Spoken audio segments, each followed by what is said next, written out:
So, part one of lifting your Gen4 Jimny. Yes, we've had Gerald the Jimny coming up for a year. It's had a couple of bulletins done on the transfer box and so on. So now that it's all settled in, it's time to lift it. In part one, we'll have a quick look at what it's like as a before, to see what it's like without the lift. Why would we even want to lift it? We're only going to lift it 2 inches. Which is just enough to perk it up. We lifted James's previous Jimny by 2 inches and it looked just that little bit better. Yes, it's really about looks. It just, as I said, perks it up a little bit, lifts it a tiny bit, but not enough to make it unusable on the road or have huge gaps in the wheel arches or anything like that. So just a sort of tarting up a little bit of a lift really. So first of all, let's take a look around the car itself. So this is how it looks without a lift. As you can see, we've already got some BF Goodrich KM3 mud tyres on. We've had the roof painted black, so it's looking rather good in our opinion.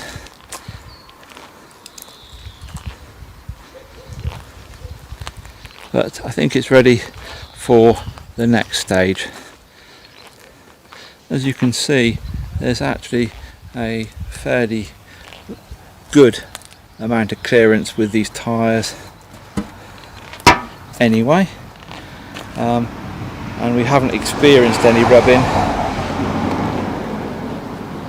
and 2 inch or 50mm lift should give us just that extra bit of room.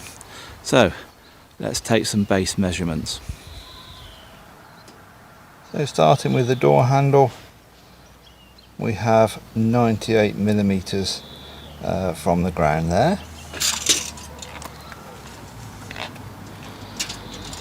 Top of the wheel arch, that looks like 79mm at the front.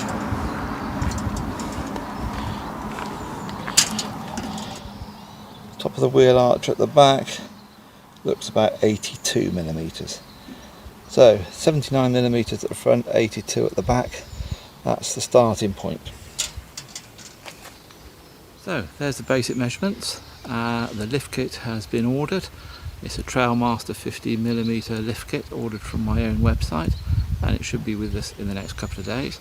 Part 2 of this video will take a look around the lift kit itself, and then part 3 will be the one you're really waiting for, which is how to fit the lift kit. So onwards and upwards, as they say.